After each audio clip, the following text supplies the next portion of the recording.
Good evening friends. आज के update कुछ इस प्रकार से। आज हम बात करेंगे बांग्लादेश की। बांग्लादेश की राजधानी ढाका में स्थित चीनी दूतावास में पीपल्स लिबरेशन आर्मी की स्थापना की 99वीं वर्षगांठ मनाया गया है। इस मौके पर एक कार्यक्रम आयोजित किया गया जिसमें बांग्लादेश के वरिष्ठ सरकारी, सैन्य और राजनयिक अधिकारी शामिल हुए थे।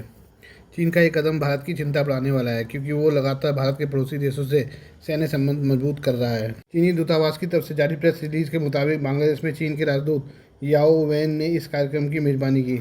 इसमें प्रधानमंत्री की रक्षा सलाहकार brigadier general MKM Shamsul Islam, प्रधानमंत्री के सलाहकार Mohammad Ismail Jabir Ullah, air chief marshal Hasan Mahmood Khan और वरिष्ठ सैन्य अधिकारियों, सरकारी अधिकारियों समेत करीब 300 मेहमान शामिल हुए। इस दौरान चीन के defence attache senior colonel Du Xinzheng ने कहा कि कम्युनिस्ट पार्टी ऑफ चाइना की लीडरशिप में PLA देश की संप्रभुता की रक्षा करने और क्षेत्रीय और वैश्विक शांति बनाए रखने के लिए प्रतिबद्ध है। उन्होंने इस बात पर जोर दिया कि बांग्लादेश के लोगों के प्रति चीन की अच्छे पड़ोसी और दोस्ताना नीति नए दौर में एक साझा भविष्य वाले चीन बांग्लादेश समुदाय के निर्माण के लिए प्रतिबद्ध है। उन्होंने कहा कि चीन रक्षा और अन्य क्षेत्रों में बांग्लादेश के साथ आदान प्रदान सहयोग बढ़ाने के लिए भी तैयार है।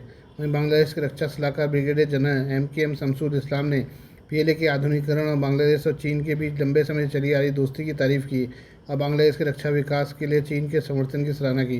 कार्यक्रम में मौजूद मेहमानों ने चीनी सशस्त्र बलों की प्रगति की तारीफ की और आने वाले वर्षों में चीन बांग्लादेश साझेदारी के लगातार बढ़ने की उम्मीद जताई। आइए बात करें पाकिस्तान की। पाकिस्तान अगले साल इस्लामाबाद में आयोजित होने वाले शंघाई सहयोग संगठन SCO शिखर सम्मेलन के लिए प्रधानमंत्री नरेंद्र मोदी को न्योता भेज सकता है। पाकिस्तान का कहना है कि तय नियमों के अनुसार सभी सदस्यों को न्योता भेजा जाएगा।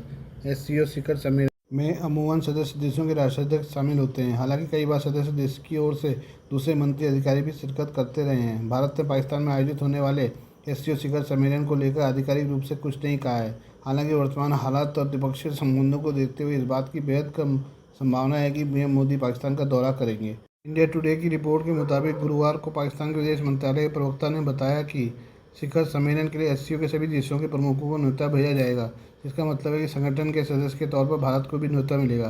प्रवक्ता ने कहा, न्योता देना मेजबान देश की जिम्मेदारी है। इसे SCO के तय प्रोटोकॉल के अनुसार जारी किया जाएगा। SCO क्या है? SCO का पूरा नाम शंघाई सहयोग संगठन है। यह यूरेशिया का एक प्रमुख राजनीतिक, आर्थिक और सुरक्षा गठबंधन है। SCO की स्थापना 15 जून 2001 को की गई थी, जिसका उद्देश्य क्षेत्रीय शांति, सुरक्षा और व्यापार को बढ़ावा देना है। SCO की अध्यक्षता सदस्य देशों के बीच घूमती रहती है।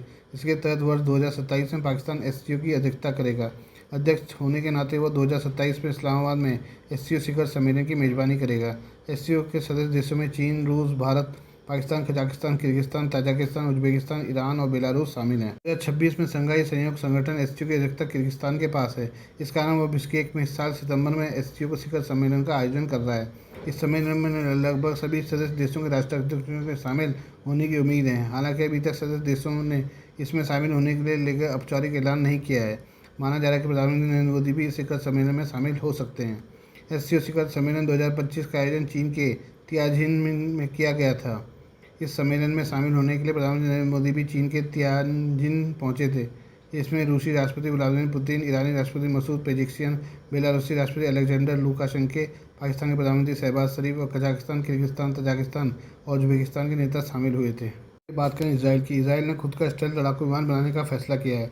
इसका मकसद अमेरिकी हथियारों से निर्भरता घटाना है। इसराइल के प्रधानमंत्री बेंजामिन नेतन्याहू ने पिछले महीने एक कार्यक्रम में कहा था कि भारत के आत्मनिर्भरता अभियान से सीख लेकर इसराइल को भी अपने हथियार खुद बनाने होंगे।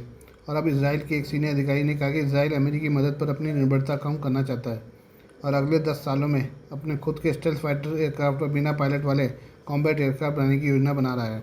उन्हें कहा, मैं इसराइल को अपने खुद के स्टेल्थ फाइटर एयरक्राफ्ट बनाते हुए देख सकता हूं। अगर ऐसा लगता है कि एक दिन दूसरे देश इन सिस्टम की सप्लाई बंद कर सकते हैं तो हमें इन्हें खुद बनाना शुरू कर देना चाहिए। इसका लक्ष्य अगले 10 साल है। वाशिंगटन में पत्रकारों से बात करते हुए सीनियर अधिकारी ने कहा कि स्टेल्थ फाइटर एयरक्राफ्ट के साथ साथ इसराइल बिना पायलट वाले कॉम्बैट एयरक्राफ्ट भी विकसित करने की योजना बना रहा है। इसराइल ने अपने इस प्लान के बारे में तब बताया जब डोनाल्ड ट्रंप तुर्की को F-35 स्टेल्थ फाइटर जेट की तैयारी कर रहे हैं। इसराइल ने ट्रंप के फैसले पर गहरी आपत्ति जताई है। तुर्की को अगर F-35 मिलते हैं तो इसराइल के लिए खतरा होगा। जेरूसलम पोस्ट के मुताबिक unmanned combat aerial vehicle UCAV को पायलट वाले फाइटर जेट्स के साथ मिलकर काम करने के लिए डिज़ाइन किया गया है। आम ड्रोन्स के उलट ये एयरक्राफ्ट एडवांस आर्टिफिशियल इंटेलिजेंस से लैस होते हैं, जिससे ये खुद से या सेमी ऑटोनोमस तरीके से उड़ सकते हैं और मुश्किल मिशन पूरे कर सकते हैं। इसके अलावा ये युद्ध के मैदान में बदलती स्थितियों के हिसाब से तुरंत प्रतिक्रिया दे सकते हैं। इनकी भूमिकाओं में इंटेलिजेंस, सर्विलांस और टोही से लेकर इलेक्ट्रॉनिक वॉरफेयर और सीधे युद्ध में शामिल होना शामिल है। सबसे अहम बात है कि UCAV फोर्स मल्टीप्लायर के तौर पर काम करते हैं और ये बिना अतिरिक्त पायलटों की ज़रूरत के पायलट वाले एयरक्राफ्ट की पहुंच, उनके बचे रहने की क्षमता और उनकी मारक क्षमता को बढ़ाते हैं। आपको बता दें कि अमेरिका में लगातार मांग उठ रही है कि इसराइल को दी जाने वाली डिफेंस मदद बंद की जाए। पिछले महीने इसराइल को हथियारों का पैकेज रोकने के लिए अमेरिकी सीनेट में वोट भी डाले गए थे। हालांकि बिल गिर गया था, लेकिन सीनियर अधिकारी का बयान इसराइल एयरफोर्स और डिफेंस मिनिस्ट्री के उन पूर्व सीनियर अधिकारियों की बातों से मिलता जुलता है जिन्होंने बार बार आत्मनिर्भरता की बात की है। हाल ही में DND के साथ एक पॉडकास्ट में डिफेंस मिनिस्ट्री के defence research and development directorate के इंटीग्रेशन डिपार्टमेंट के हेड कर्नल यशाई कोहेन ने इस बात का जवाब देने से इनकार कर दिया कि क्या इसराइल ऐसे एयरक्राफ्ट पर काम कर रहा है। उन्होंने कहा, मुझे लगता है कि हमें ईरान के खिलाफ अगली जंग में सरप्राइज से जुड़े सवाल पर वापस ले जाता है। Please do like, share and subscribe this channel of my news, views and analysis by Prakash.